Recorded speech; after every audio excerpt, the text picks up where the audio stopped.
Good evening, everyone. Thank you for coming. We will begin the event promptly. Thank you.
Good evening, everybody. Thank you for coming. We are beginning in 60 seconds. Everyone, please take your seats. Thank you.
Good evening, fellow students and guests.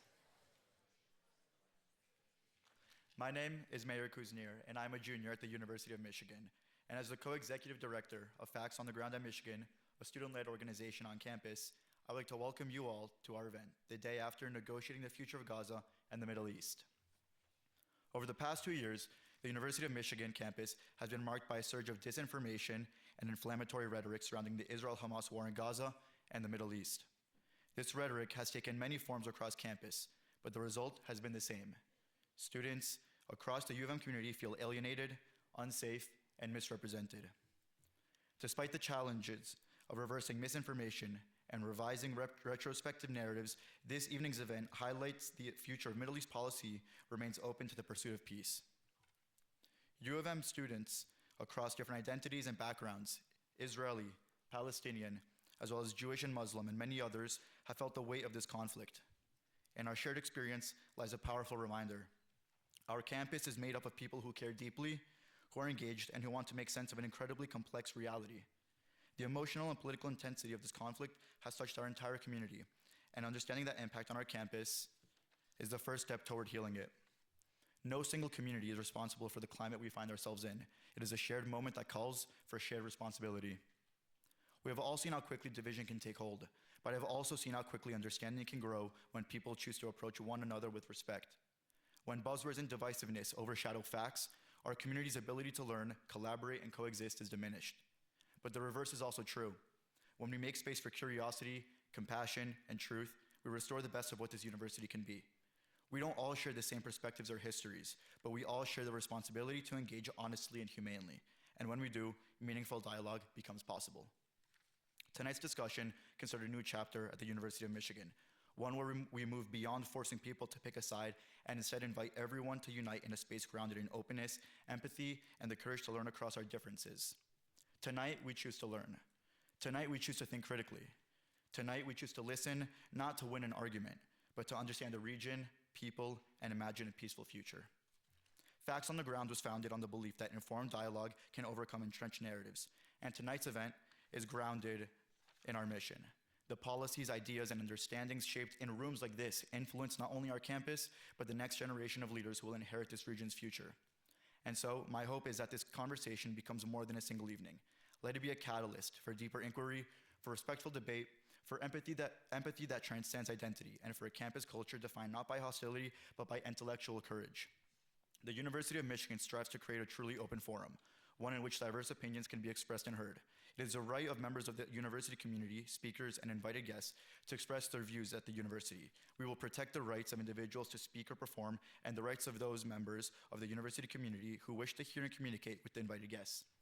Those who disagree or wish to protest the viewpoints of the invited speakers have a right to express their opposition in appropriate ways. However, dissent must not interfere unduly with communication between the speakers and the audience. If the host of tonight's program, in collaboration with university representatives, believe that the protesters are interfering with the speaker's freedom of expression, those protesters will be warned by university administrator. If the warnings are not heeded and interference continues, the individuals responsible may be removed from the building. Tonight, we envision a respectfully engaging conversation. Thank you all for being here with open minds and for committing yourselves to a dialogue that our university and our world desperately needs. It is my honor to welcome our speakers and begin tonight's program. This discussion will be moderated by University of Michigan Ford School of Public Policy professor Javed Ali. Ali is a former senior director of counterterrorism at the National Security Council, with over 20 years of professional experience in national security and intelligence issues in Washington, D.C. He has served in the Defense Intelligence Agency, in Department of Homeland Security, and the Federal Bureau of Investigation. We now welcome Ahmed Fouad Alkhatib, who is a Palestinian-American writer, analyst, peace advocate, and human rights activist. Ahmed is the founder and director of Real Land for Palestine, a project at the Atlantic Council think tank focused on pragmatic, nonviolent approaches to Palestinian self-determination and Israeli-Palestinian coexistence. He leads Project Unified Assistance, a nonprofit aiming to establish a United Nations-operated humanitarian airport in Gaza, part of his long-term vision to improve access, aid, and mobility for Gazans. Ahmed's commentary appears on CNN and BBC, and his writing has been published in The Atlantic, The Washington Post, Newsweek, and Haaretz. We now invite Nadav Eyal, who is one of Israel's most prominent journalists and is a winner of the Sokolov Award, the Israeli equivalent of the American Pulitzer Prize. Nadav is a senior columnist for Yediot Achronot and Ynet, Israel's most widely circulated newspaper and news website, a contributor at the Call Me Back podcast, and an adjunct professor at the School of International and Public Affairs at Columbia University. Without further ado, the day after, negotiating the future of Gaza and the Middle East. Please give a warm welcome to Professor Javed Ali, Ahmed Fouad Alkhatib, and Nadav Eyal.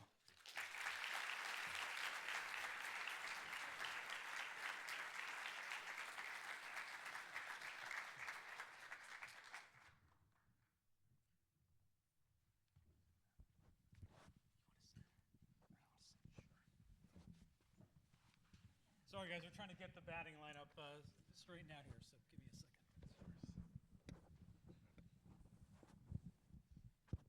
All right, this thing's on.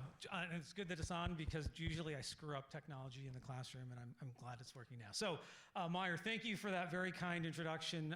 Really glad to be with everyone here tonight for this really important conversation. Honored to share the stage with Nadav and Ahmed. They are truly the experts here. I'm just the person who gets to ask the not so tough questions. But the way we're gonna have this session go for at least the next hour is I've got a list of questions. There are no gotcha questions here. Nadav and Ahmed have seen them as well, but they cover a number of different themes and topics, which I think will be interesting to all of you and the crowd. And then once we get through those questions, then we're gonna have a Q&A, and I know some folks have submitted questions already, and hopefully there'll be other ones as well, so we look forward to the Q&A portion of that. So with the ground rules in place for the conversation, Nadav and Ahmed, let's just kind of dive right in and get to these, and we're gonna get both of their perspectives every time I ask a question. I don't know if we'll get to all of them, but we're certainly gonna try to get to several. So first question, kind of big picture, framing this now that we're more than 2 years after the tragic events of October 7th, and what looks like a somewhat fragile, if not potentially durable, peace plan in place. So that plan, the 20-point peace plan from President Trump came into place on October 7th of this year. From both of your perspectives, can you get us up to speed on what you think the plan looks like now, and what stage of the plan do you think we are? So Nadav, over to you. Thank you so much, and I'm really happy to be here. It's my first time in Michigan University, so and I won't stay long enough to see a game. So, and I'm really happy to be here with Ahmed. We had a couple of discussions before that were public. We had some conversations that were not so public. It's always a pleasure being here, and I value the work that you've been doing in the last 2 years, and more than 2 years, actually. So, to your question, Javed, first of all, we are in an incredibly tense moment, and we see how this ceasefire agreement is being challenged by reality. Basically, we should have seen the return of all the hostages, so we saw the return of all the live hostages, and this was the most magnificent, some would say almost miraculous event of policy, and I know you're a professor of public policy. It's really a testimony to the power of politics, of foreign policy, of leadership, in this case of this administration in this country, that they managed to do that. And we have also seen the return of almost all the bodies, all of them but one of the Israelis that were murdered on October 7, or murdered in the Gaza Strip, and their bodies held by Hamas. The IDF is right now in the lines. I saw the brochure that you all got towards this event, which I find extremely helpful from facts on the ground, and I want to thank you guys for having us. And it shows the lines of withdrawal in which the IDF is right now. Now the question boils down to whether or not it can advance to really demilitarizing the Gaza Strip, disarming Hamas, and for the IDF to hand over the rest of the territory to that force that was mentioned in the 20-point plan, and that is the International Stabilization Force, the ISF. Nobody knows what countries are going to be in that force. We still don't know exactly who's going to be on the Council of Peace. That's part of that plan. And what we are seeing are attempts by Hamas to violate the agreement. And we're seeing an unease on the Israeli side from continuing the withdrawal, knowing that Hamas right now controls all the urban areas of the Gaza Strip and the population there. And this is where we are at. If I understand correctly, the administration, the American administration, is going to tell us more before Christmas as to what's going to happen with the ISF and with that Council of Peace in Gaza. And there are some plans and negotiations going, but I can't tell you for sure that this is going to materialize.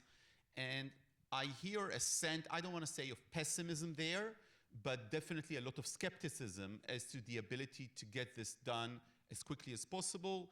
And the Israelis are definitely not happy about the idea that they'll need to withdraw more than they've already withdrawn. All right, Nadav, thank you. Ahmed. Thanks so much for having me here. Always a pleasure to be with you. Thank you to FOG for hosting me.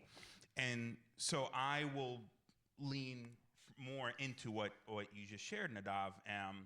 And I'm often the optimistic one in the room, and I am absolutely optimistic as far as Gaza's long-term prospects. I am sustained by optimism. That's how I get up in the morning amidst the horror for the past 2 years, amidst the tragedy of the loss of dozens of my immediate and extended family members, and all seeing my native homeland utterly decimated and destroyed. I grew up in Gaza until the age of 15, and I've immediate and extended family there. So to me, this is not just a theoretical or an analytical issue. This is actually my home. This is my family. I have a personal stake. I have skin in the game. I want to see this succeed. I want to see Hamas out of power. I want to see Gaza rebuilt, rejuvenated. Now, with that said, I am extraordinarily pessimistic about where things are at. I think we are facing an utter disaster in the Gaza Strip as far as like what has followed the jubilations of the release of Israeli hostages, living hostages in particular, and the deceased ones, with the exception of one body. And I was the first to advocate for the release of hostages. I kept saying to the pro-Palestine community that please pair calls for a ceasefire. This was right after the October 7th tragedy with the call for the release of hostages. But what's happened is that based on, and I'm kind of giving you a quick summary based on conversations with journalists, with policymakers, with Arab officials, with think tankers, with people on the ground.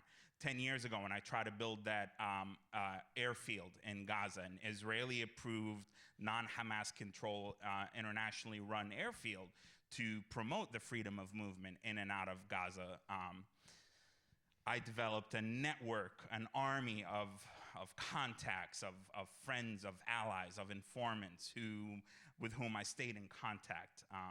And they've been the source of information and my ears and eyes on the ground, in addition to my family, in addition to my friends, etc.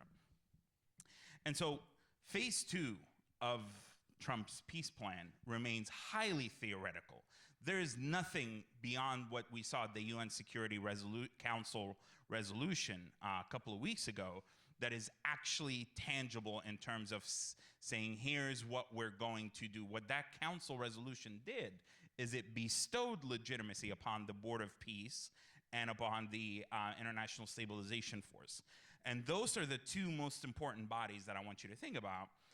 It is rumored, don't ask me how I got this rumor, but it is rumored that on December 15th, there will be a declaration of of the makeup, the composition of the Board of Peace. TBD as far as what that actually means. It might just be declaring the different levels, the different tiers, who are the heads of states, what sort of committees is it going to have, etc.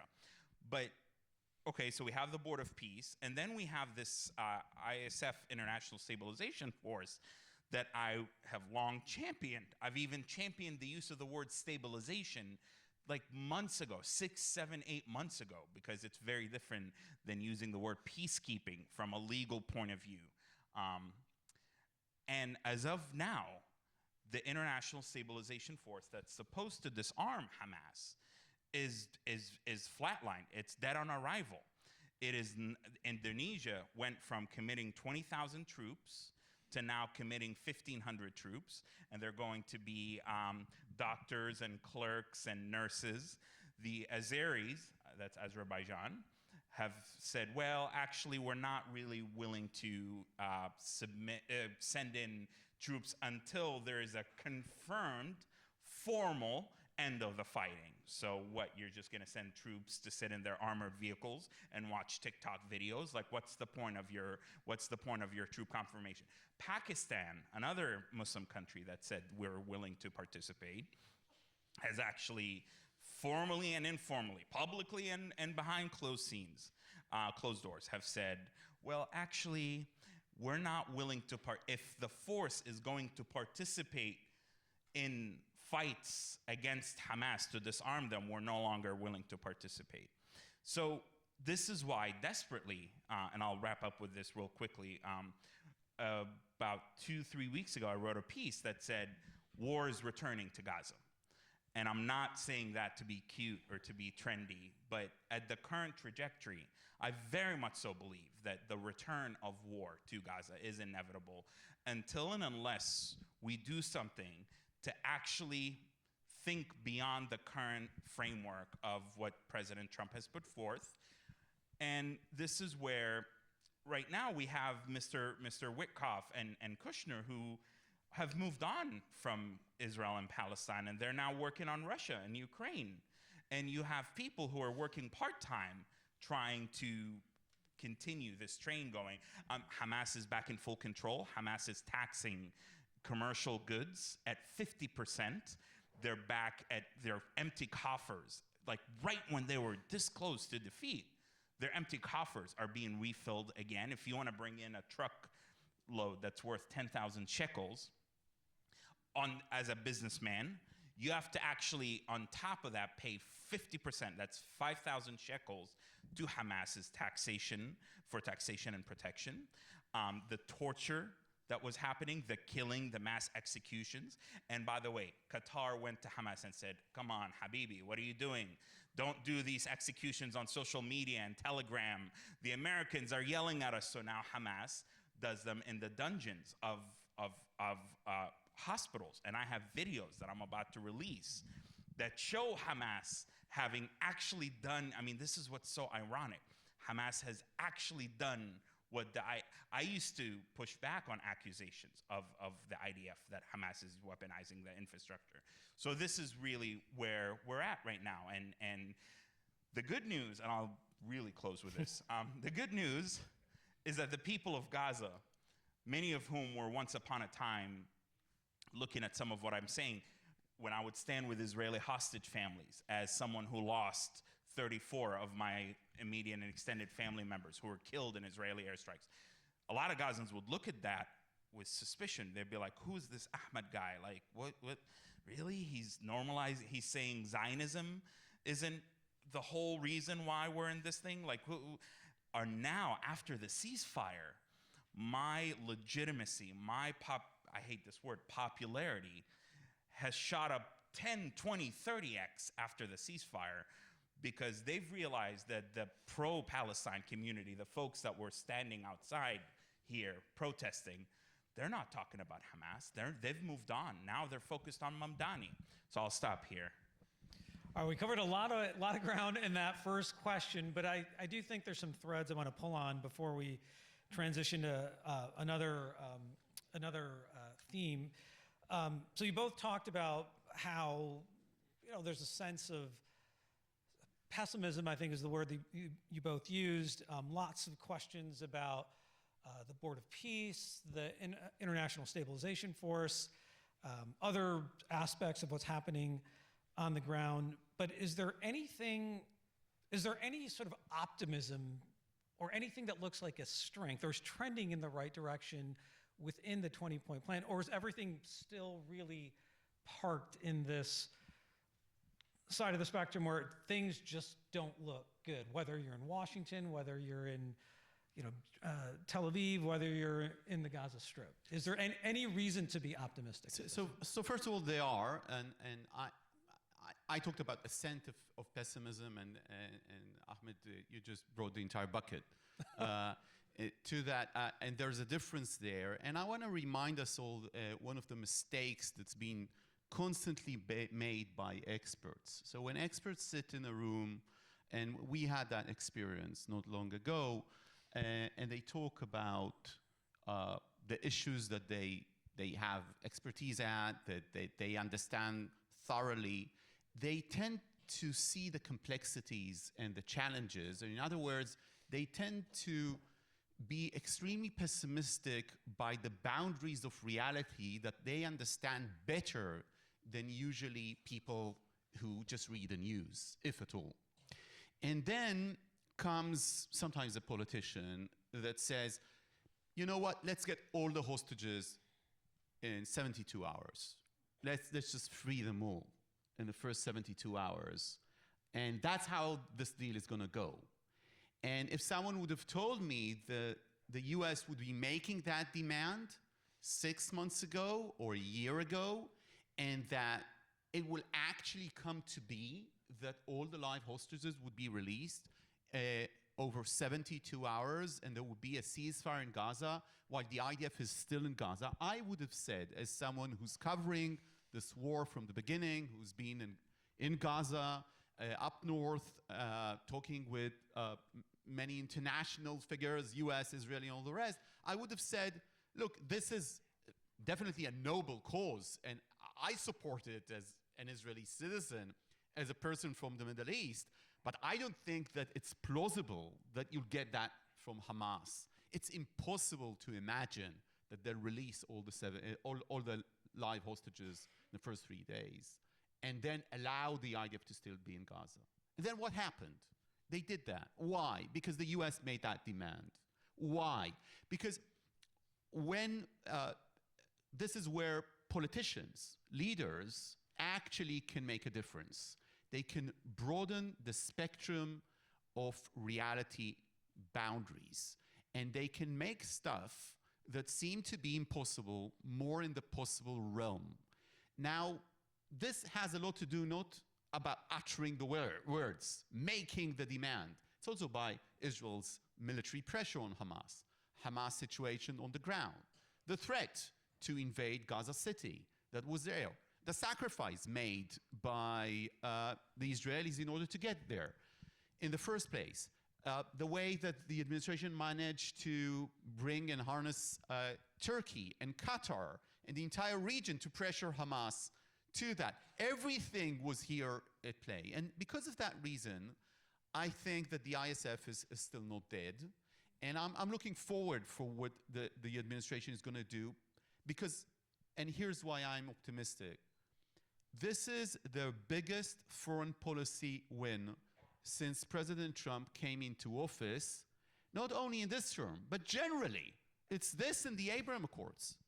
This is their biggest wins. It's in the Middle East. Right now, it's not with Russia, Ukraine. It's not anywhere in the world. And there's a consensus there that this has worked very well for the United States.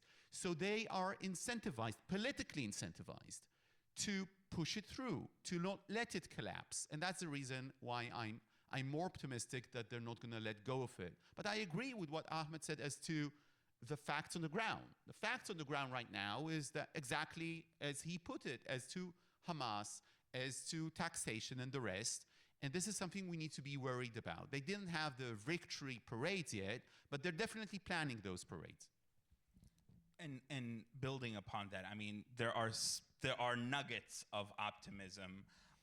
First off, the fact that right now there are hundreds of trucks going into Gaza, the humanitarian goods and some of these commercial goods, even the ones being taxed by Hamas, that are actually helping relieve some of the horrible suffering that the population in Gaza has been facing.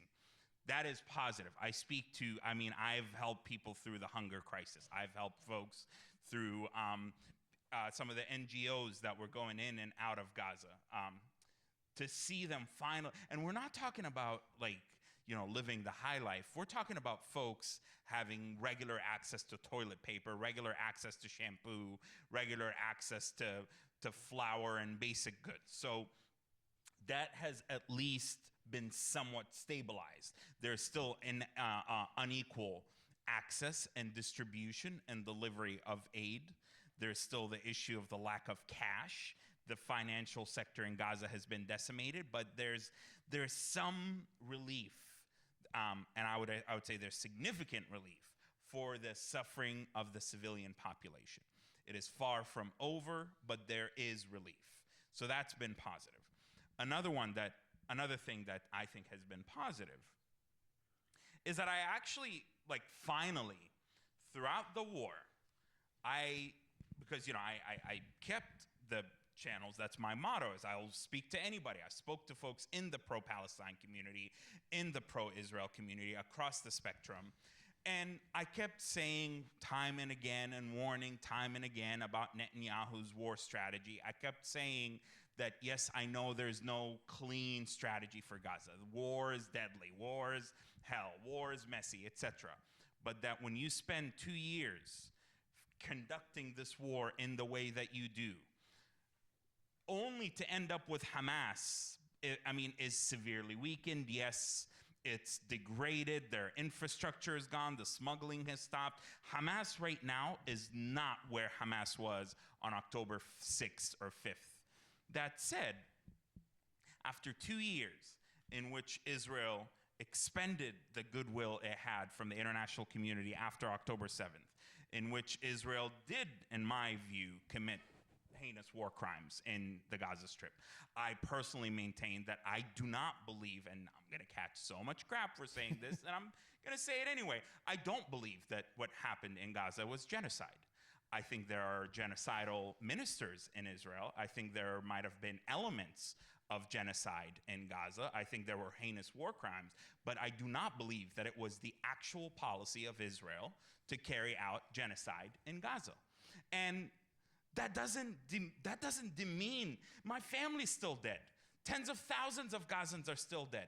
Gaza's still destroyed.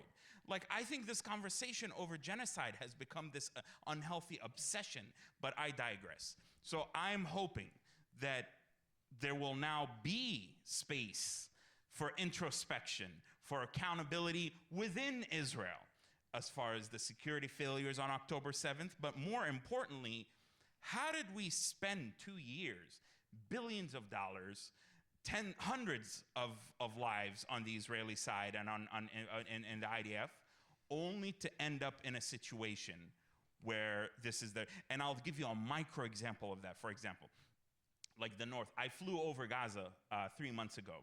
I joined the Air Force of the Emirati, the Emirati Air Force, the UAE Air Force. Yours truly was from day one of the war pushing for the airdrops, not just as a means of delivering food to areas that are otherwise inaccessible, but to me, I flew into Gaza's short-lived international airport in 1999 and in the year 2000 on the now defunct Palestinian Airlines and the now defunct Gaza International Airport.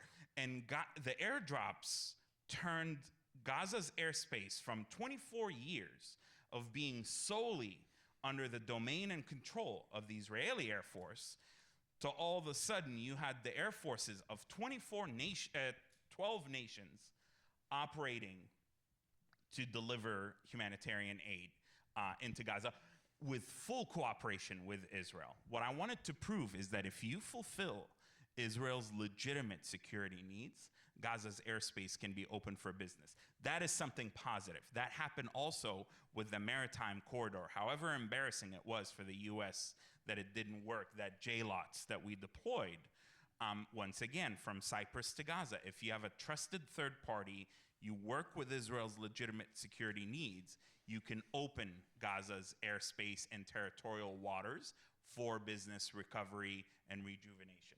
Those are positive developments. So I look at the totality of the aforementioned as cumulative opportunities for assessment, for growth, for learning, even though we're still short-term facing what I believe is a stagnation, is a stalemate. Now that the timeline between phase 1 and phase 2 has stretched too long. Well, thank you both for giving those perspectives. And just a couple of thoughts from my own career in U.S. counterterrorism and just sort of the media commentary I've also given on October 7th, but not as informed as yours. Thinking about sort of a comparative analogy to perhaps what might be happening, at least in the short term, in the Gaza Strip, because of some of the challenges we've talked about. This has happened in the U.S.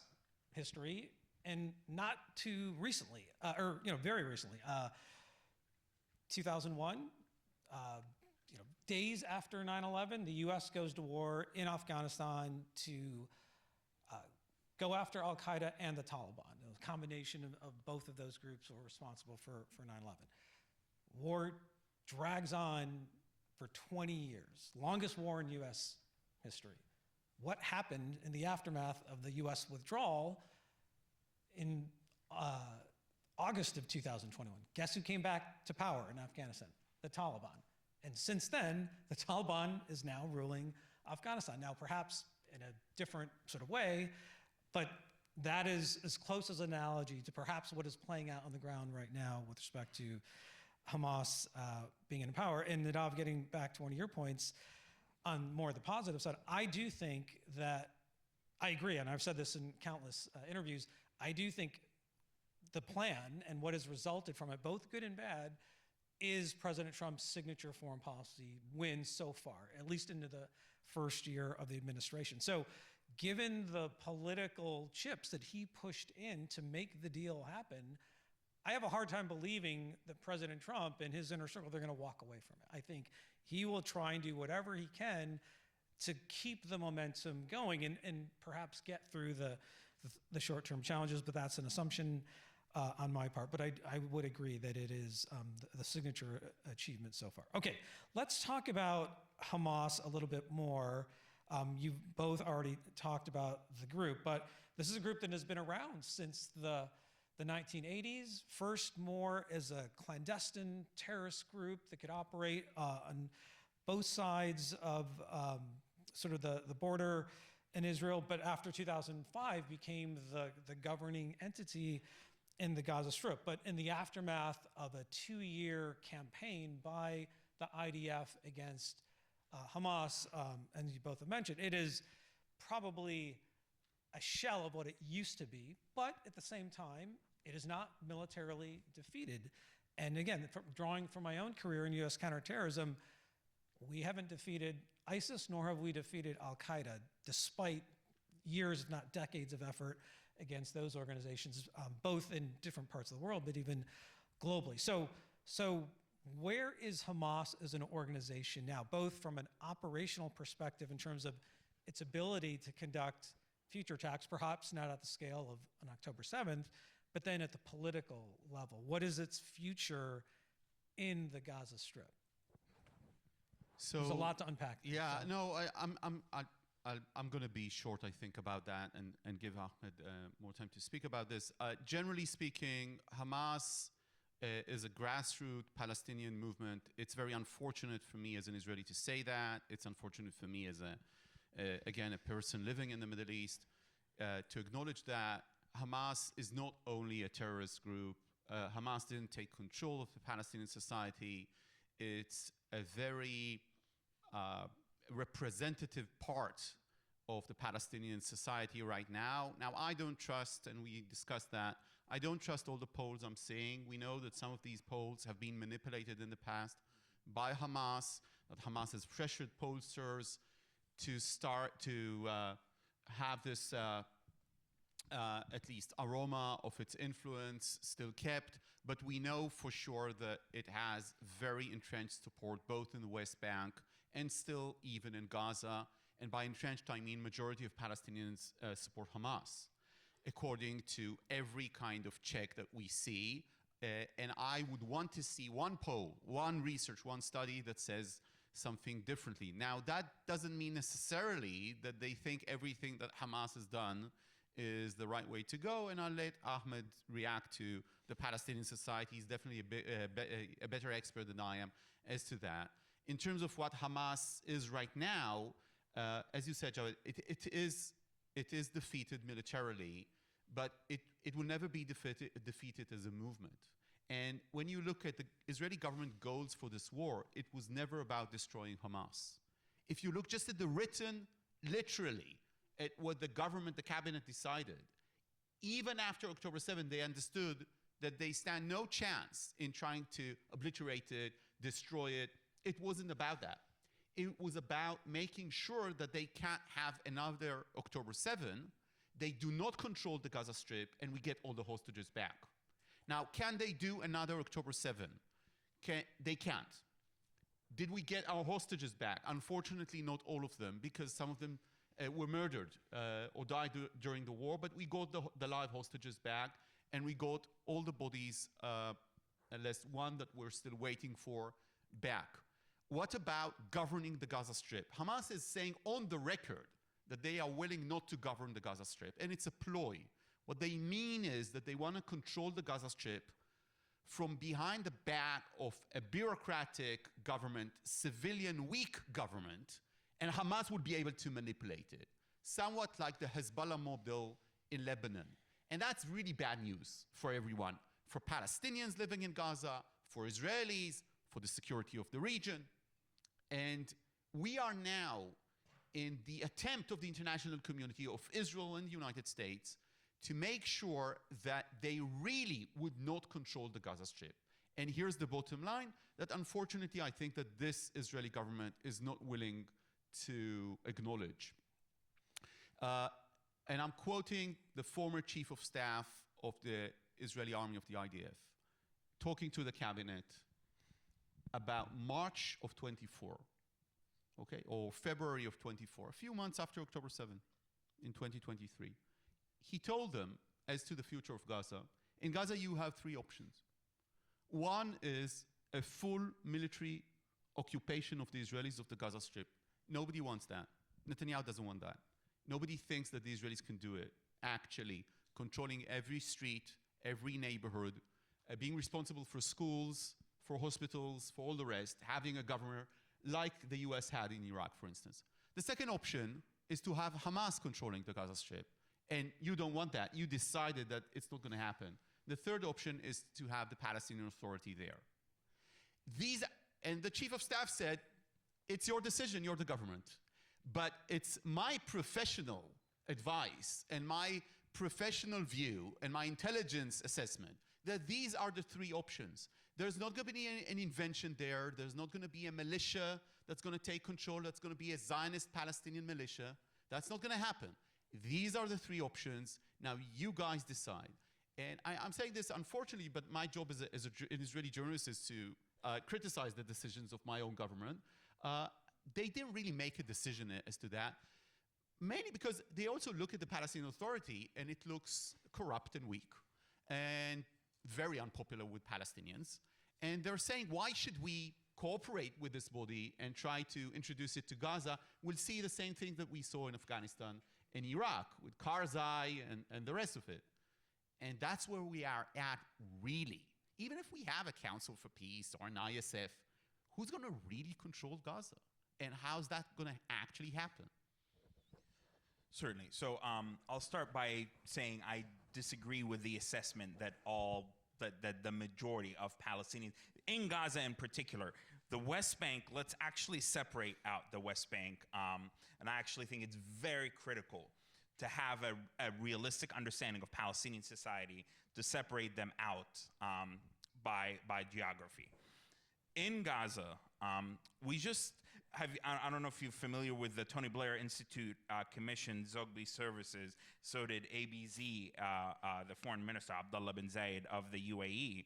Multiple times, Zogby services and a couple of other independent small-time pollsters who consistently, and by the way, even some of the folks at the Washington Institute for Near East Studies, consistently showed results that are at odds with Khalil Shikaki. That's the main pollster that keeps producing these horrible polls that show, 71% of Gazans support October 7th, and 70% of Gazans want armed resistance, and 70% are opposed to the disarmament of Hamas.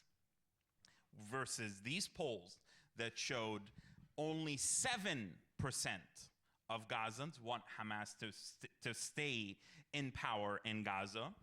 87% hold Hamas equally as responsible as Israel for the devastation.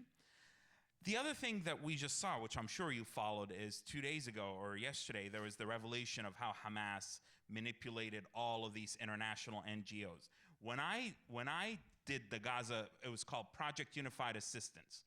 When I launched that effort, and by the way, I talked to Avigdor Lieberman, who was then an Israeli defense minister. I talked to Abu Mazen, the Palestinian. I talked to Sinwar. Okay, there you have it. This is not a secret, by the way. I wrote about it in Newsweek after he was killed by Israel last week. Sinwar is being the Hamas leader who's the mastermind of October 7th. And I launched it as a nonprofit here in the United States. But there was a lot of, I had volunteers who were surveying the territory, who were talking to people, etc. And there was a lot of talk of, oh, Ahmed, you need to come and register as an NGO in Gaza. And you know why I didn't do it? And this was back in 2015. I was 25 years old, for heaven's sake. And I didn't do it because even then, it was so abundantly clear. You have to register with the Ramallah authorities, fine. But then you have to have a parallel registration with Hamas, and you have to have on your board of directors somebody who is like tangentially okayed by Hamas. And the whole NGO industrial complex, which by the way, there are wonderful people in there. My brother is on the ground right now. He's running one of the biggest NGOs in there. They're all so thoroughly controlled by Hamas. And they've decided that in order for us to continue operating, this is what we need. So what I'm saying is, Hamas has not only so thoroughly, as demonstrated by documents that the IDF has just declassified, and I read through all the documents, they are 100% authentic in terms of their spying on all the local and foreign staff. They're saying, how do we penetrate these guys? How do we control all the Norwegian Refugee Council, the Red Cross, the UNRWA, blah, blah, blah, blah, blah. If an organization does that, you don't think they're able to consistently, during wartime especially, penetrate the face-to-face pollsters and polling operation that the IDF itself revealed a year ago. Now, it is absolutely the case that Hamas has support in Gaza. I've never denied that. The goal isn't to manufacture dissent where none exists. The goal, and this has been my message to a lot of fellow Israelis, particularly, good luck trying that on Twitter and social media where nuance dies, is that if you actually want to understand the multifacetedness of the support for Hamas, and like there's ideological support, then there's like bandwagon support, then there's support because I want social services, then there's support because I want a government job, just as there is the opposition to Hamas. Some of that is the Fatah PLO. There's ideological opposition to them.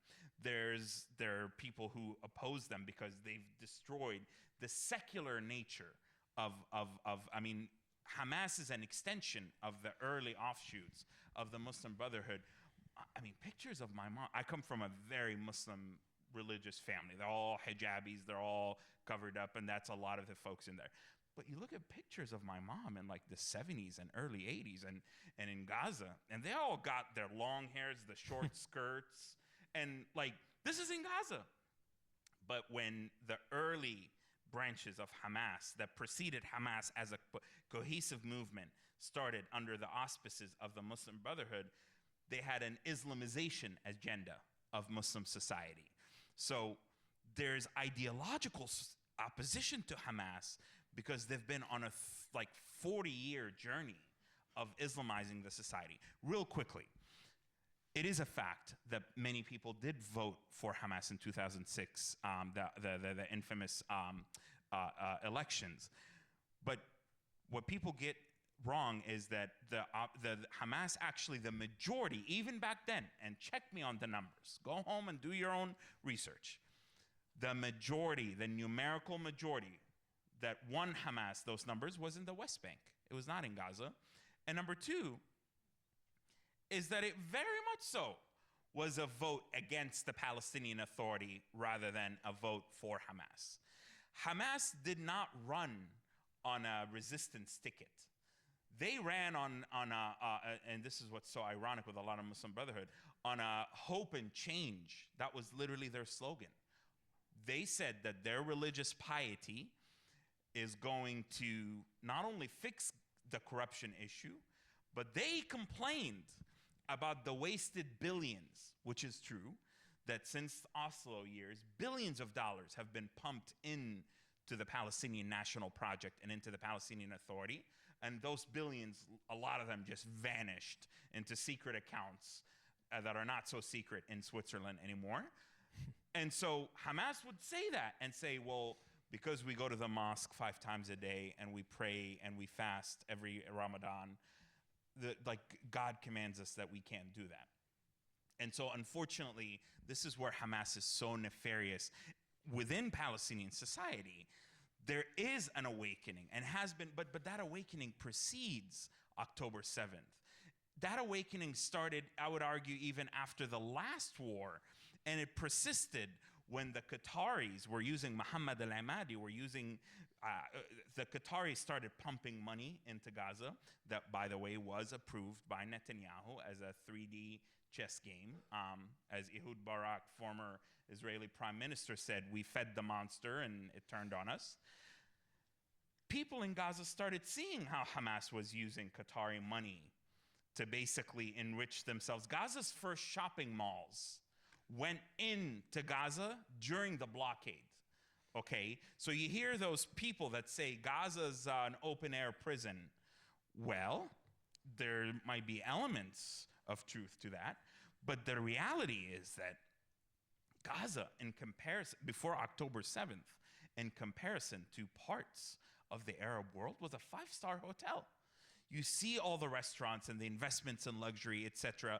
But that was all either business folks and a certain business class that emerged, or Hamas. And the business folks, in order for them to be successful, they had to work with Hamas. So it was Hamas and a business class, a crony capitalist, the worst of capitalism, that is 50 times worse than what the Palestinian Authority exercised in the West Bank. At least the Palestinian Authority are corrupt in the West Bank, but they actually throw crumbs to the people. And that is literally the opinion on the street, is they'll say it like in Gaza, in Palestinian street. They'll be like, yeah, the PA were corrupt, but at least we had something to eat. And something to eat doesn't literally mean just a small sandwich. It means I could run a business. I could build a family. I could build a house. I could send my kids to study in the Arab world or in the UK, etc.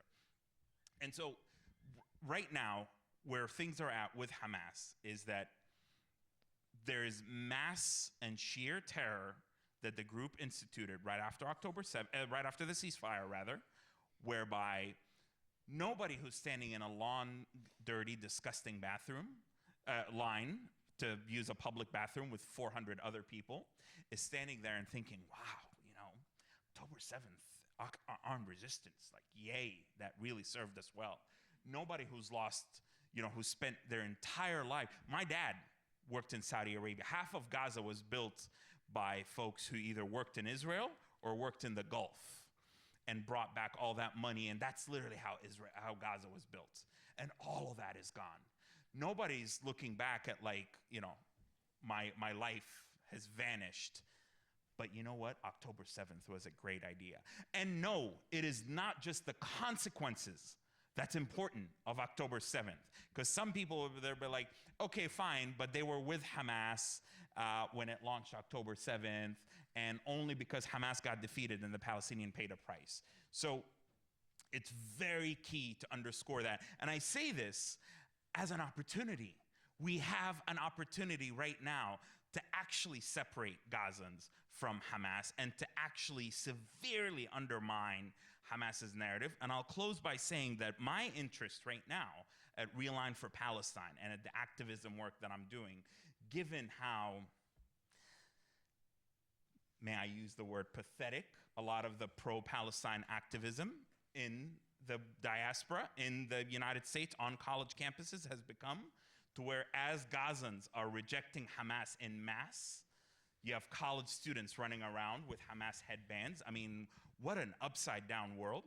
I am no longer interested in what folks in, with all due respect to all communities at Columbia or Dearborn, Michigan or UCLA are saying about Hamas.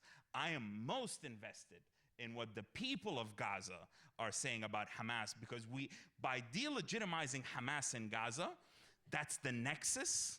You can actually, like this house of cards that exists in European cities and in Western universities, the collapse of that narrative will just fold naturally. All right, lots to unpack there, and I'm looking at the clock too. So we've got about 10 minutes roughly before I'm going to transition to Gabe to get us through another round of questions from the audience. But maybe last last theme to tackle for both of you, kind of more forward-looking, kind of future of Israel-Palestine, prospects for a two-state solution if the peace plan actually holds up and is durable and can achieve its objectives. So thoughts on that, either strengths or weaknesses, and Abraham Accords. Is it feasible to bring in the next tranche of countries, which I would have to believe, going back to the Trump administration priorities, 2.0 administration, Saudi Arabia is sort of the eye in the prize. And I have also said that as well in a lot of my media commentary. So perspectives on both of those. So Nadav and Ahmed. So first of all, Ahmed, I want to believe what you said about the Palestinian society in Gaza in general, but frankly, I don't. I want to believe it truly. I'm not saying this as an argument, and my positions as to the need to have a peaceful coexistence and the right of Palestinians for national self-determination. But I'm not convinced as to the way that the Palestinian society is willing to reject Hamas, standing in that line, in that queue, seeing the devastation in Gaza. And the reason I'm saying that is because the proof is in the pudding, and it really depends on what actually people in the society do.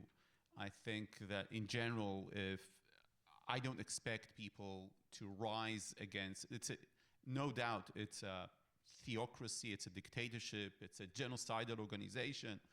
It's very difficult for us to sit here and to expect Palestinians in Gaza after being hammered 2 years in the war. And I recognize that. And after recognize that, I'm hearing the voices of my brothers and sisters that returned back from Gaza, and people who didn't come from right-wing approaches that talked about the enlistment of the Palestinian society that they encountered, whether it was in hospitals or in other places, to the cause of Hamas, and that the hatred that they felt. And these are people who came from the most liberal parts of the Israeli society sometimes, that were deeply, deeply frustrated and disappointed by what they saw in Gaza. Again, not from their captors from Hamas, because they didn't expect these captors to act differently, but from the society itself. And granted, this was built for years, and Israelis and Israeli policy made their own mistakes as to the entire conflict. And I've written about this extensively, but I hope you're right. I hope you're right, and I would want to see a thorough study showing that in Gaza, but I would really want to see some sort of a resistance really rising. And we saw some demonstrations during the war, and I know you were involved in that, and I should thank you for that, against the Hamas rule. But I think that right now, if you look at, for instance, at the West Bank, as you acknowledge, the West Bank is not where Israel has been bombing for 2 years, right? And still so much support for Hamas there. Hamas' goal is very literally the destruction of Israel. That's a big problem. And I think we should acknowledge that problem. And we should acknowledge, Javed, what you said at the beginning. Nobody managed to actually destroy a fundamentalist Islamist organization that was a grassroots organization. But here's the thing about Gaza, and this relates specifically to the question. Gaza is small enough to succeed. That's my pitch. It's very simple. It's 2 million people. It's so amazingly small. People don't... I was in Charlotte, in North Carolina, and I told them, I don't remember how many Gaza area fits inside North Carolina, and someone checked it, ChatGPT did during the conversation, and I was amazed by how tiny it is compared to most US states. And it is in these small places, unlike Afghanistan, unlike Iraq, that you can actually rebuild this place. You can actually invest with that society. You can actually make a difference. It can become a model. And because I believe in human nature, I want to believe that you can defeat that way Hamas. So I'm pitching for the international community, for the Israelis, for the US to do that. Because if you can do it in Gaza, you might be able to do that in other places. And if you can't do it anywhere, so where are we going with this in terms of fighting fundamentalism? And by the way, it's not only Islamist fundamentalism. So we have tons of different fundamentalism around the world that we need to fight. Islamist fundamentalism is a really big chunk in the Middle East, of course, naturally. We have our problems with Jewish fundamentalism, as we are all seeing, and this is something that I'm not comparing the two in terms of violence or in terms of influence or in terms of the support of the society, but I'm saying this is something that we need to deal with. Israelis right now won't hear about the two-state solution. And it's true that the 20-point plan does include a mention of statehood. Right now, it's politically dead in Israel. And it's dead because of the disengagement from Gaza in 2005. Israelis have come to the conclusion they're leaving territory, whether it's in Lebanon in 2000 or Gaza in 2005. Immediately, these Islamist, again, genocidal organizations see this as a huge victory. They present this, they pitch this as something that happened because of armed resistance. They get more money from Iran, from other bad actors in the region. Then it's being used again and again. Now, after I said that, I want to quote the founder of Israel, or at least paraphrase on the founder of Israel. He once went to the Knesset right after 1948, after the War for Independence, And the right wing was shouting at him, why did you agree for the Jordanians to get Judea and Samaria? Because at the end of the war, of course, Israel didn't control Judea and Samaria. That happened only after 1967. And Ben-Gurion said something like, look, we had a choice between having a Jewish state on some of the land or controlling all the land and not having a Jewish state at all. And we chose to control just part of the land because we wanted to have a Jewish, and he also said a democratic state without having war crimes, without ethnically cleansing. He didn't use that exact expression. And Ben-Gurion's reason stands. So I can tell you, and I know it's nuanced, on the one hand, for Israelis, it's impossible to, right now, think about Palestinian statehood because they fear what's going to happen. But if you look realistically into the future, this land is right now shared. It's going to be shared. There has to be national self-determination to the Palestinians because Israel does not want to be a binational state. And the Palestinians don't want to be part in a binational state. That we see in all the polls, including Shkaki's polls. They don't want that. And because of that, the division of the land, the partition, is inevitable. It doesn't mean that it's going to happen now. Precisely. But like, to be clear, I mean, and this is something, like, I don't understand what's so difficult about registering that Hamas dedicated so much of its infrastructure to holding the hostages, to quote unquote caring for them, not really, using that term loosely there. And that there's this misunderstanding that these civilian homes where the hostages were being kept are somehow Hamas just walked down the street and said, Yalla Habibi, take these Israeli hostages. When these are Hamas families, these belong to Hamas leadership, Hamas fighters, that the hospitals that have been, Hamas has 50,000 civil servants, and it's parallel government, because there's Hamas, the terror organization, but prior to October 7th, it also had like a functional government in Gaza, and that included firefighters, policemen, nurses, doctors, etc. And so what I'm saying is that why is it so hard to acknowledge that, yes, like I said that, like no one has ever denied that. Hamas has infrastructure in Gaza, civilian, military, and otherwise, logistical, that it has deployed to the handling of the Israeli hostages.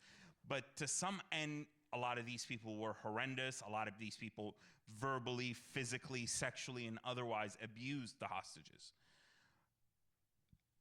And, I always preach multiple truths. And like, why can't that be true in parallel with acknowledging that people in Gaza can actually be opposed to Hamas, that people in Gaza can actually be fundamentally against the ideas? Listen, I don't care about defeating Hamas as an idea. Nazis are still around 85 years later, 80 years later. You do the math. I could care less about that. What I really care about is Hamas first as a cohesive infrastructure being eliminated, but most importantly, Hamas as Al-Qaeda still exists, but Al-Qaeda's recruitment is pretty pathetic in comparison to ISIS.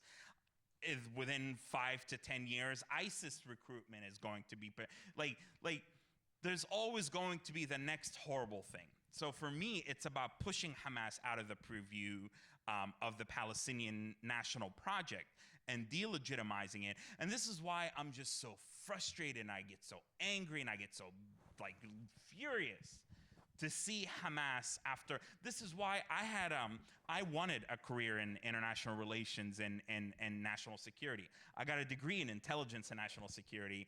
I was in the process of getting a clearance, and this is when October 7th happened. And I walked away from all of that because I felt that what was happening after October 7th was an existential crisis to the Palestinian people and the narrative. Before, it used to be the norm to say, I don't like Hamas, but Israel, but the occupation, but the blockade. As for the West Bank, I mean, we also can't underestimate. I mean, I think there's cultural fissures between Palestinians, and I'm using that word deliberately, fissures between Gazans and the West Bankers, because a lot of the West Bankers, they wanted Gaza to be the spearhead and to keep fighting, and a lot of Gazans were like, screw you guys, like, we're paying the price, and you guys can go buy alcohol and arak and can just cross into the borders into Jordan at any time. So there's a cultural fissure. That said, look at the settlements, look at the violence, look at the horror that's going on in the West Bank. And you can't talk about the Palestinian Authority being illegitimate, as much as I may have my beefs with them. Who helped accelerate and worsen and supercharge the delegitimization of the Palestinian Authority? It was Netanyahu. It was the settlements. It was using Hamas in Gaza and letting the Qataris fund them to keep the Palestinians divided. And by the way, I'm a believer in Palestinian agency. Even though there is a disparity in power dynamic, I am a believer that within said imbalance of power dynamics, there exists space for Palestinian agency and responsibility and accountability. That said, it is an indisputable fact that Hamas is where it's at, and the Palestinian Authority is where it's at, and that contributed to societal dynamics within the Palestinian society, in large part because of 10, 15 years of Netanyahu and his governance. But to close out on a more optimistic, positive note, and this is again something that this actually excites me. Exactly what you said. Gaza is small enough. This is why I believe in a Gaza first approach to solving the conflict. And I'm not unique in that. This came up in the 1990s. The Palestinians used to always be concerned with Gaza first becoming Gaza last or Gaza only, because there's a strain within right-wing Israeli society that believes the Palestinian state should only exist in Gaza. But I very much so agree with the assessment. And this is the narrative that I try to promulgate, the alternate narrative away from the resistance narrative and more towards internally within the Palestinian society and more towards the nation building and coexistence narrative. But even sometimes if I'm talking to people that for whom coexistence is still a little bit too fresh, the wound is too fresh, I call it the nation building agenda, which is we wasted 20 years since 2005. I left Gaza 1 month before the withdrawal of Israeli settlements, what's known as the disengagement. Tens of billions of dollars, tens of thousands of lives have been squandered for absolutely nothing. And I think it's high time that Gaza becomes the role model, the effective role model for Palestinian successful self-governance and effective statelet that shows that we can live without aid dependency, and that Gaza, in the age of Abraham Accords and connectivity, this is why I believe, for example, IMEC, the India, Middle East, Europe Economic Corridor, I actually want Gaza to be a part of that connectivity, connecting Saudi Arabia with Israel via Gaza, I want to build an artificial peninsula with all the rubble, using a lot of the rubble to get an airport and a seaport in there, and kind of creating a portal for Gaza. 70 to 80% of Gazans have never left the Gaza Strip. So I am a believer that if we want to talk to states, if we want to win the narrative, not just with Israelis, by the way, but also with the Arabs and Muslims who are tired of pouring billions into this, and I see a pathway, and I see an opportunity, and that excites me and gives me hope. All right, well, gentlemen, thank you for your perspectives on a range of topics. Gabe Silverstein, who's the executive director of FOG, I know you wanted to take the last few minutes to also introduce some additional questions from the panel, or from the audience. Thank you, Javed, for the introduction. Ahmed, Nadav, thank you both for being here. And to all of you, thank you so much. My name is Gabe Silverstein. I'm a co-executive director of Facts on the Ground with Mayor. I've spent the last few weeks talking to a bunch of students on campus, gauging their opinions on what's going on, trying to figure out what exactly they would benefit most from hearing from these amazing panelists. And so I've distilled them into a number of questions, and so I'll get right to it. The first one is for me, and it's for Ahmed, but feel free to jump in, all of you, as you see fit. So a few days ago, you posted on X saying, quote, "I've spent the past few weeks talking to humanitarians in Gaza, anti-Hamas activists, human rights organizers, civilians barely getting by, women, children, and a diverse cross-section of Gaza's professional class," end quote. And you spoke a lot about Hamas's grip in the Gaza Strip, as well as the dissatisfaction of Gazans in the Gaza Strip. But can you explain what you learned from those conversations with those people, and particularly why we are not seeing a large-scale uprising against Hamas in the Gaza Strip? Certainly, I asked exactly that. When I spoke to folks, I mean, I too, I would love to see an uprising, but I'm very sensitive to never ever telling Gazans, you go and put your life at risk and rise up against Hamas. I think that's irresponsible, it's unethical, and I will never ever have any part in any activity that does that. That said, I've wondered why, what is suppressing, because I do pick up on multiple signals. I have indication in intelligence, one of my classes, there's indications and warnings and signals, and I have all these incomings that are people are furious with Hamas. Hamas is literally the main 3 hospitals in Gaza, Nasser and Khan Yunis, Al-Aqsa and Deir al-Balah, and Gaza, the Shifa and Gaza City. They've turned them into interrogation and torture dungeons. And I've activists, as we're speaking, working on getting me films and videos, and I insisted that they do so without risk to their lives. So I was like, okay, so we have the frustration with Hamas. We have the population feeling that this phase 1, phase 2, okay, fine, we've seen a reduction, a 95% reduction in violence from, the bombardment, whatever. We've seen some improvement in humanitarian conditions, but my God, things are horrible. Why isn't there an organic uprising? And so they've all consistently said that Hamas within intelligence, there's a whole subcategory called counterintelligence. And that's basically countering other attempts at spying. That's basically what authoritarian regimes use to maintain a powerful grip. Iran does it, Russia does it. It's a whole grip on power. The FBI, for example, when you hear the FBI disrupting a Chinese plot to infiltrate a school or to steal technology from a company, that's the counterintelligence unit. Hamas has incredible counterintelligence units that are regularly distributed in tents, in hospitals, in a lot of these humanitarian organizations. My brother's organization, they've tried to harass him at different times, and he's had to regularly, they've stolen some of their stuff, etc. So the consensus across the diverse, the different cross-section is fear. No one has guns.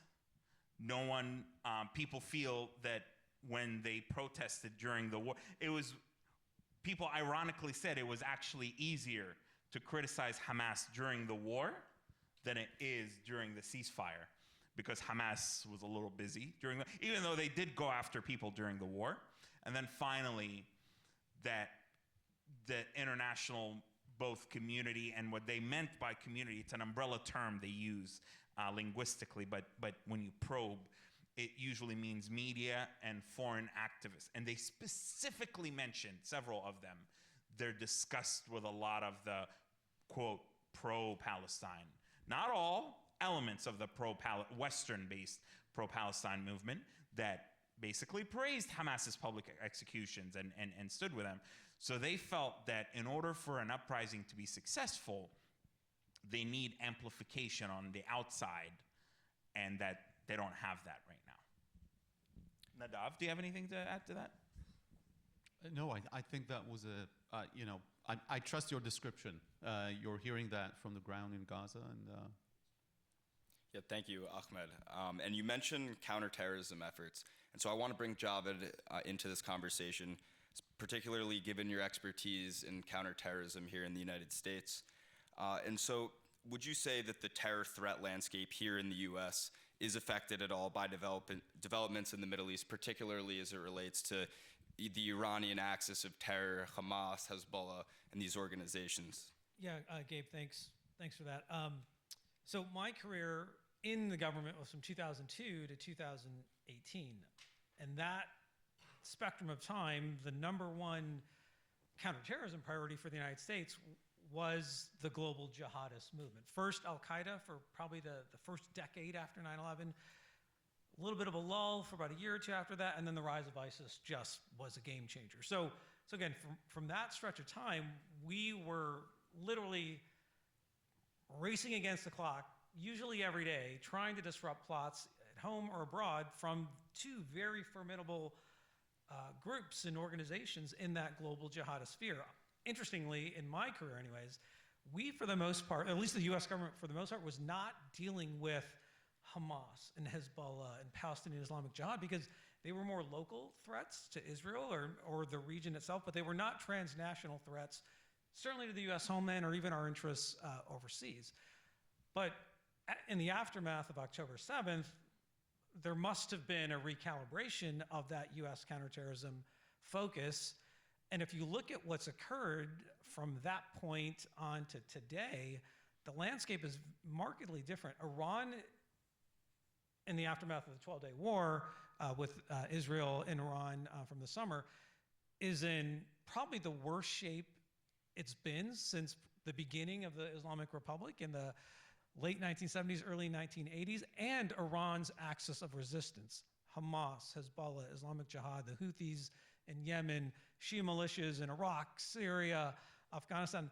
These groups have all been under pressure too, and some dramatically taken apart or dismantled, not, again, defeated, but under severe pressure, to include Hezbollah. So the counterterrorism landscape of the Middle East has really shifted in a way that I didn't think was possible in my time in government, because we were only focused on one thing. But if you look at what has happened to Iran and the axis of resistance now, doesn't mean that that's going to continue for 5 or 10 years, but right now that threat is really diminished, at least from the way the US must be looking at it. From Israel is probably a little different, but whether that holds in the future, not sure, but it's a very different landscape from when I was leaving government to what it looks like today. Nadav, I'm curious how you see the threat to Israel, the state of Israel currently, with all of these Iranian axis points severely diminished, as Javed just pointed out. Where do you see the physical security threat to Israel at this point? Iran is trying to rebuild. They began with trying to rebuild their air defenses. There was some sort of priority made with the Iranian regime as to that.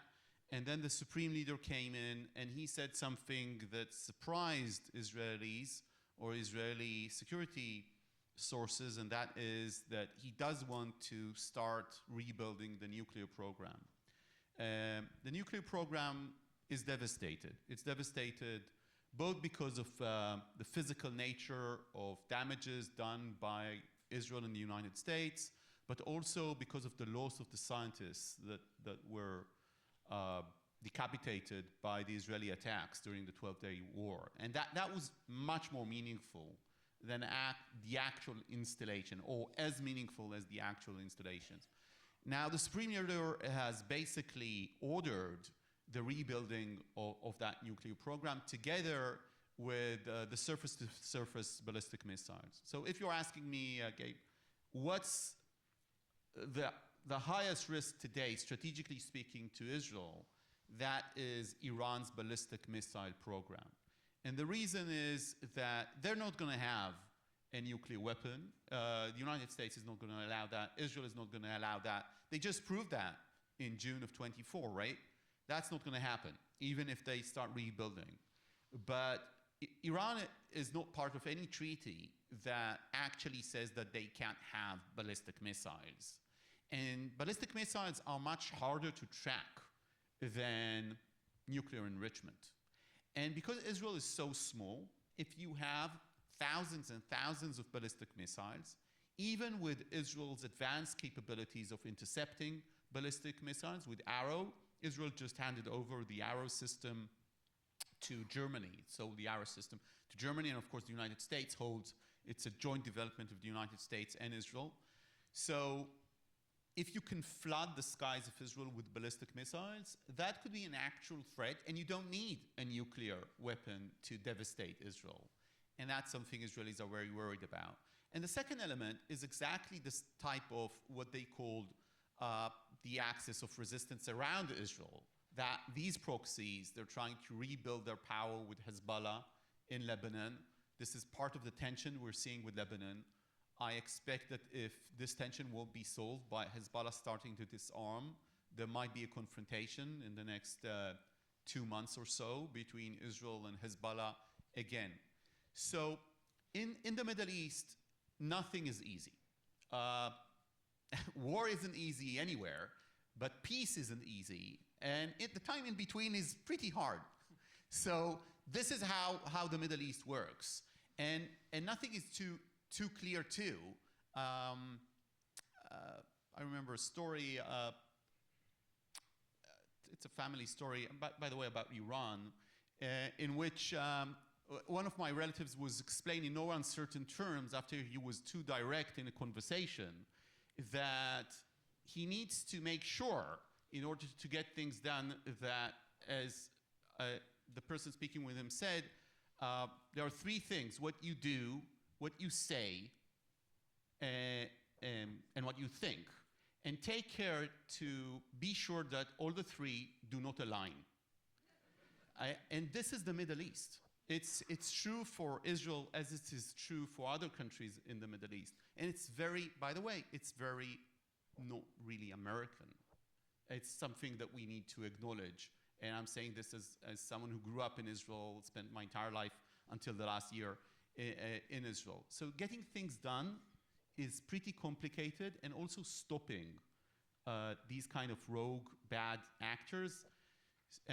Part of it is going to be by secret war, not only by stuff that we see and report in the press. And may I just add to that real briefly, Nadav, that this might be a joint threat to both Palestinians and Israelis. But the Islamic Republic of Iran right now is, I've spoken to folks in the Palestinian security apparatus in the West Bank, but also like folks like the USSC, U.S. Security Coordinator, who's a 3-star Marine general. This was a few months ago. Who coordinates the deconfliction between Palestinians and Israeli security forces in the West Bank. And every single day, basically, the Palestinian and authority forces and intelligence services are intercepting attempts by the Islamic Republic of Iran to send money, to send weapons, to smuggle know-how and technology in the West Bank in an attempt to foment instability, to foment attacks against Israeli soldiers, against Israeli settlements, against Palestinian Authority personnel. And what's significant about this is that it could very much so evolve into a mini, well, it could lead to an attack that is not foiled. It might not be at the scale of October 7th, but it might trigger the next wave, big wave. That's what the IRGC are hoping for, is that it could trigger a serious confrontation between, say, retribution by settlers, or the IDF going in and taking out entire towns, etc. So that's another threat, mutual threat for Palestinians and Israelis to watch out for, is interference by the Islamic Republic in the West Bank. And I know Gabe, you want to transition, but let me just jump in with another perspective, connecting some of these Iran threads. So again, Iran has backstopped and supported all these groups around Israel. And as a longtime Iran watcher for decades of my life, both in and out of government, I will tell you, very capable, very professional, very sophisticated. There is an unconventional warfare wing of the IRGC called the Quds Force that executes this strategy for Iran. The guy who is the head of the Quds Force is a general named Ismail Ghani, who is the complete opposite of his predecessor, Qasem Soleimani, the most kind of uninspiring, kind of boring guy in the world, but ruthlessly effective at sort of leading this Quds Force in this unconventional warfare strategy. And so again, even though Iran is under pressure, they've lost a tremendous amount of capability, the Quds Force still exists, and Ismail Ghani is still running it. I believe he was targeted in the 12-day war and wasn't successfully killed. So the Iranian threat is going to be with the region for years, if not decades, to come. Thank you. I'd like to now transition and bring the conversation a little closer to home. A little over a week ago, University of Michigan Central Student Government passed a resolution supporting BDS, boycott, divest, and sanctions. That was later vetoed by the executive branch of the student government. My question, I'll start with Ahmed and then we can work our way back.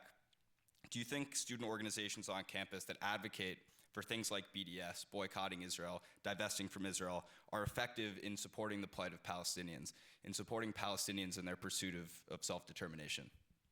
So what I've regularly said is that as a tactic, as a strategy that is ostensibly nonviolent, and it is generally nonviolent, notwithstanding ways in which it is followed up by intimidations or some of these protests or the ways in which some of these meetings unfold.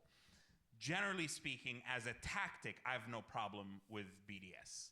However, me personally, I don't subscribe to BDS because I actually believe in building bridges, not actual boycotts. I've seen BDS devolve from being a strategy to being a cult, to being basically a religion, really, that governs every aspect of your supposed beliefs in dealing with this topic. I support students' right to engage in BDS. I don't support them, and I've seen that with my own eyes. And by the way, I was once upon a time, like 10 years ago, involved with, when I was young and innocent, involved with some of these student activist groups. And I've seen the Overton window shift. I've seen how BDS has entailed the cancellation, you can't talk to Israeli academics, you can't talk to Israeli actors, you can't, everything Israeli. Instead of, it started out with, well, we want to go after specific Israeli businesses in settlements because this was an illegal, it's, well, we want to start in a very specific, narrow sense, to then the Overton window has shifted. To now, this is terrible because I'm sitting next to an Israeli journalist. So that is what I mean by BDS as a cult has been detrimental, because I actually think the people that need, the most dialogue together are Israelis and Palestinians. And by dialogue, by the way, I don't mean there are elements of dialogue that are like infantilized and like, oh, let's hold hands and eat hummus and shawarma and everything is gonna be fine. If you wanna do that, more power to you. I'm talking about this dialogue where we're agreeing, we're disagreeing, we're like respectful of each other, and we're normalizing the idea of sitting right next to each other. So that's where I think it has been detrimental. And then finally, lastly, getting young college students who are just being exposed to this issue acclimated in BDS, as I worry it's setting them off to this idea of black and white, us versus them, and I'm not about that. Yeah, well, as an Israeli, I do have a problem with BDS. But not only as an Israeli. So first of all, people have the right not to buy stuff or to boycott countries of their own choosing. If someone doesn't want to buy anything or be involved with anything related to China, she or he can do that. If they want to do the same with Israel, I don't like that. I don't like the arguments. I might not like the arguments, but they have that right? So it's not about that. BDS is about the movement. It's about the movement itself. It's about delegitimizing Israel itself as an entity, as a polity. It's about what the people in BDS are saying. And if you listen to the rhetoric, they are not saying, hey, we want to pressure the Israelis to have a peace agreement with the Palestinians and to have a two-state solution. What they're saying is sometimes death to the IDF, or what they're saying is from the river to the sea, or they're saying a bunch of stuff that are really aimed at completely delegitimizing my right to live freely in my own country, side by side with Palestinians. They don't acknowledge my right as a Jew to have national self-determination at all. And they are definitely singling out me and all the Jews and Israelis in that regard. So if someone would have said, look, I don't like what the Israeli government is being doing. And actually, it's not about this government. It's about the last, 40 years. And I don't want to buy Israeli products. It's one thing. But if they're saying the University of Michigan needs to somehow divest, in what way? What does it mean?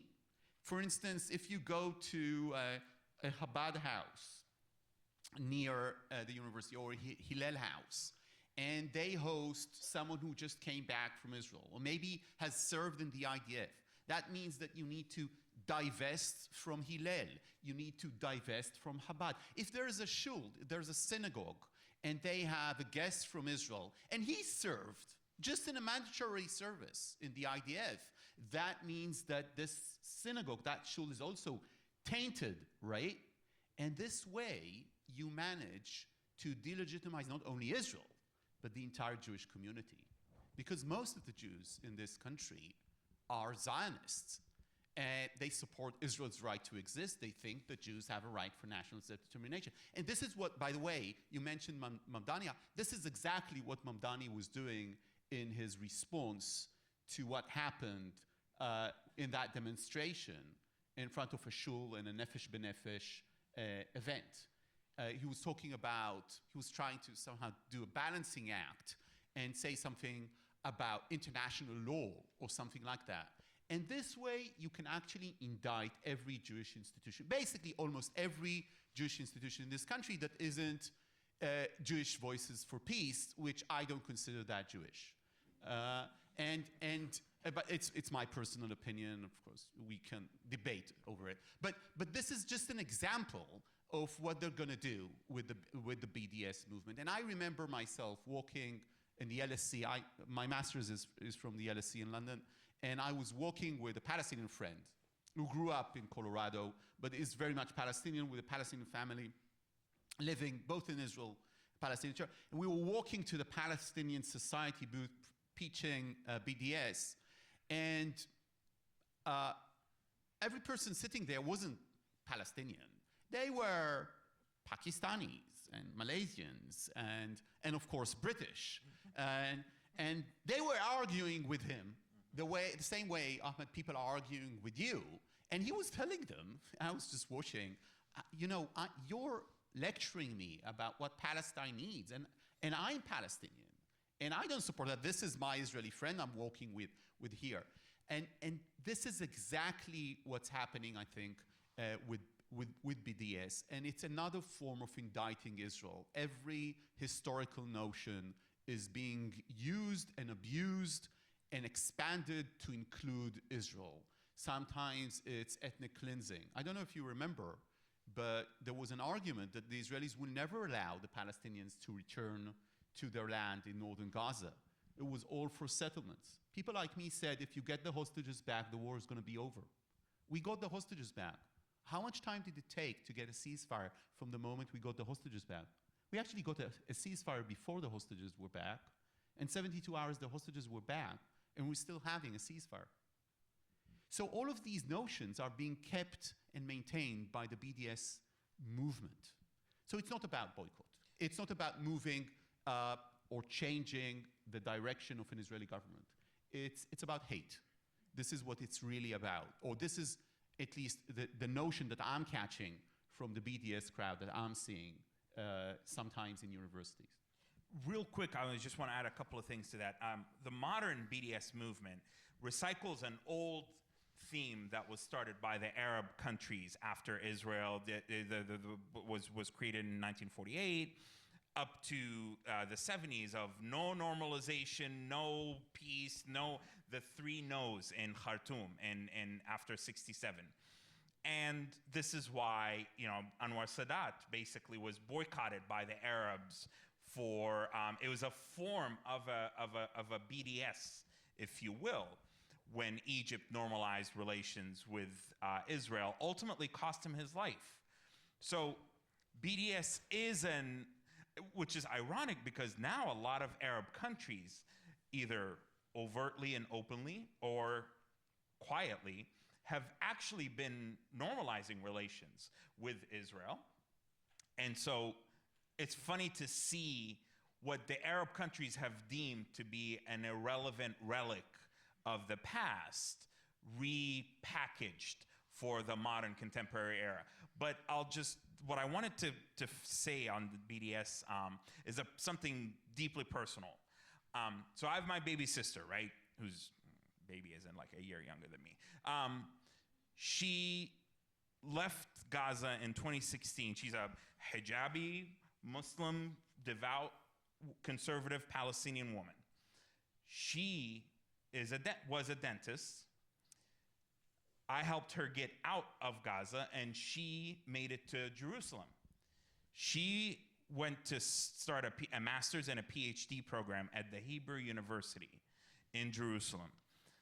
She just got her PhD. She's an advanced cancer researcher, worked with an all-Jewish, all very religious, devout Jewish team at the Hebrew University. They made a big, massive new discovery, the team that she was a part of, including herself, contributing to that, for breast cancer early detection markers, blah, blah, blah, blah, blah, scientific blah, blah. And it was like in Nature magazine, and they flew around the world, like a big deal, like apparently a big deal. And they were even talking about patenting it, blah, blah, blah. You would think someone like her would be the pride and joy of the Palestinian people. She should be getting paraded in the Palestinian street as an example for young women to work hard. She went to Egypt, to northern Sinai to get her degree, and she went back to Gaza, and on her own she went to Jerusalem, and she's in Jerusalem and working with all Jewish team, and she's maintaining her heritage, and she's from Gaza, and all the Jewish faculty worked the impossible to get her permits, and this is a territory controlled by Hamas, and it was a big deal. But no, my family has had to hide. I mean, I know I'm saying this publicly. I don't care at this point. I really could care less. My family has had to hide the fact that she's at the Hebrew University. I one time, being the proud brother that I was, this was like years ago, I was like, yeah, my sister's at the Hebrew University. And then my mom calls me up hysterical. She's like, you fool, like what's wrong with you? Like, no, we've had to say to people, no, she's at the Abu Dis program or like some Palestinian program, whatever. Because people, including, doctors and people who are in the West Bank and people who are inspired by BDS, and I'm cutting because we have 30 seconds. I'm cutting short how they were inspired by BDS. People inspired by BDS were calling up my family and saying, how dare you, as a patriotic Muslim Gaza family, Palestinian family, send your daughter to the Hebrew University to work with a Jewish team. That right there is my beef with BDS, is that literally we had to hide an advanced cancer scientist from Gaza because of BDS. You tell me, are these people helping self-determination for the Palestinian people or not? Thank you, Ahmed.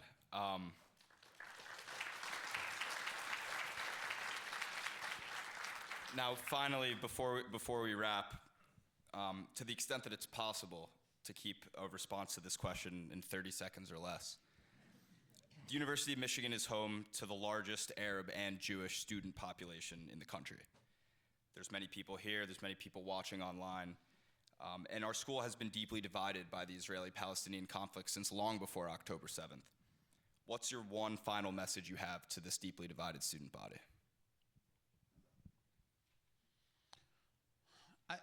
I don't want to come to a place start giving advice, right? My sense of this is that people need to keep discussion rational, and this relates to this event, and really sourced with the facts. And as long as you accept the other side's ability to say that, and you're willing to engage in a conversation, that's a completely different thing than the type of demonstrations or virtue signaling that we're seeing. I think that if we manage to do that, and this is what I talk about with my students, universities are not places that ought to tell you what to think, or even to teach you how to resist, or how to see the injustices in society, but really give you the ability and the tools how to think, how to analyze, and know the facts first is so essential. My problem with some of these organizations, student-led organizations, is that they're not willing to have the conversation to begin with. And when you do that, you just waste so much time and energy in trying to be a message of something without really learning. So I think that's essential for, by the way, any institution, but specifically an academic institution. People are going to carry their views and opinions. You are going to carry your views and opinions for the rest of your lives. Don't hold to these opinions too quickly. Don't become too much of a loyalist to whatever you think, even if what you think is extremely positive of Israel. Think for yourselves, and think for yourselves using the facts, which are sometimes, by the way, very hard to find, and then engage in conversations with people who think very differently of yourselves. Leave behind ideas of what you just said offended me, I feel now unsafe in this conversation because of what you said to me, etc., etc. Engage through factual, rational discussion and nuanced discussion. The way that we really convince other people, if we want to convince, is by being true to ourselves, being credible, having integrity, and then we don't really convince, but people understand through the conversation that it's nuanced, that it's complex, that they need to understand the details. And if we get to that, everybody wins. That's my message. No.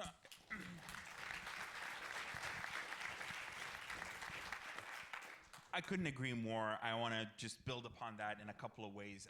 I mean, if you think someone is uttering bad speech or speech that hurt your feeling, the answer to bad speech is more good, positive speech. The answer is not yelling and screaming. The answer is not your feelings got hurt and therefore you're going to demand committees from the school, etc. I remember vividly when I first came to the United States. It was 2005. I was 15. I'm 35 right now. I feel like I'm 65 in a 35-year-old body. I was so, at first it was a little bit intimidating, I'll be honest with you, sitting down with Jewish and Israeli folks. I'd never met an Israeli who wasn't in the IDF. We had 2 checkpoints in Gaza, and or the Rafah border crossing, or the Eretz border crossing. So it was intimidating. It was difficult for me. But over time, not only did I actually just normalize it as an experience, I became, and this is part of how I even lost my accent. I was so hungry and thirsty for conversations, reading history, going to spaces, going to universities, going to dialogue groups. And it wasn't just about Israel and Palestine. It was about a whole host of issues.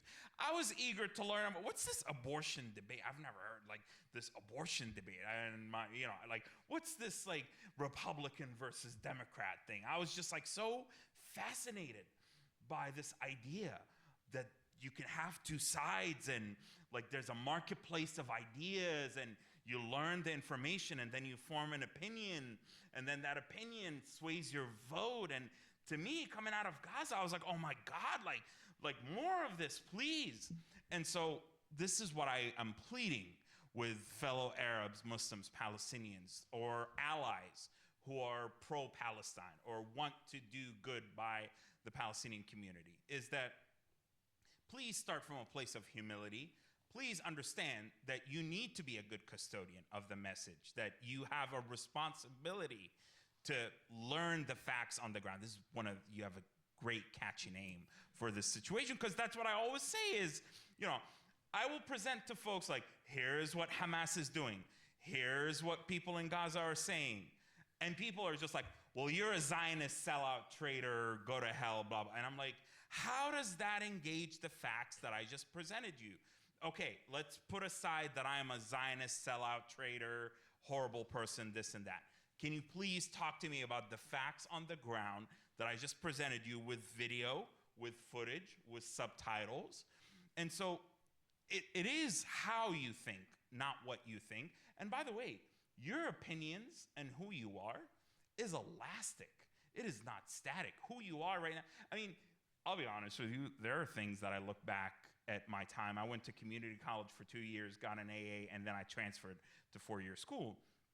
And there are some things that I look back at and I kind of cringe. I'm like, oh boy, like I thought I was like Mr. Social Justice Warrior. So what I'm saying is, it's okay to feel strongly about social issues, but have the humility that you are young, that there are people out there who might have a different view, and that the goal isn't to shove it down their throat. And then finally, I think unfortunately, there's a grave disconnect. This is my central grievance, is that there's a disconnect between the pro-Palestine community and the Arab and Muslim and Palestinian community and the allied community in the United States and on college campuses versus a lot of the folks in the Gaza Strip and what they're saying. And that gap is not only growing wider, but that gap is deeply problematic.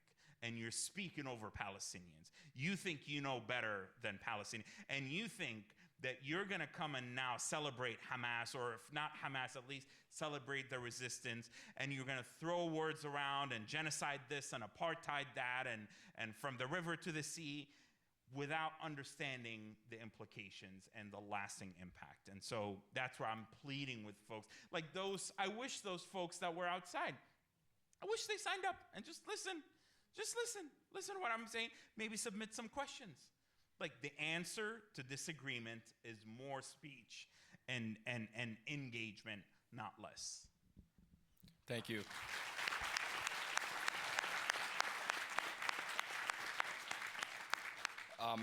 Thank you guys so much. Really an amazing discussion. And thank you all so much for being here. Now, as I invite Javed, Nadav, and Ahmed to exit the stage with me, let's give them one round of applause. Thank you. And we'll welcome Jane Heller, Director of Events for Facts on the Ground, with brief closing remarks. Thank you.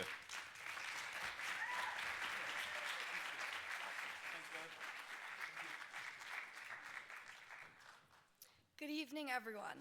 I want to thank you all for being here and for engaging in this urgent conversation about the future of Gaza and the broader Middle East. Tonight's discussion challenges us to look beyond the present moment and consider what comes next, what a peaceful future could realistically look like, and what it demands from each of us individually and all of us collectively. My name is Jane Heller, and I'm a sophomore at the University of Michigan. As Director of Events for Facts on the Ground, and behalf of FOG, I want to extend our gratitude to the University of Michigan for fostering a campus environment that supports engaging in timely topics with openness and sensitivity. I would also like to thank our donors, whose generosity makes events like this possible. Your commitment to fostering informed, nuanced conversation empowers students to learn, question, and engage thoughtfully with the world around us. And finally, a heartfelt thank you to our speakers, Ahmed, Nadav, and Professor Javed. We appreciate the clarity, courage, and honesty you brought to us this conversation. Your insights help us move beyond headlines and toward a deeper understanding of what the region may face in years ahead while fostering meaningful dialogue. It is important for students on campus to learn that there are differing views about our world and to talk with people who have different opinions. You modeled this brilliantly. As we leave tonight, I invite each of you to continue to think critically, listen with intention, and imagine a future with both realism and hope. Thank you again for engaging with us this evening.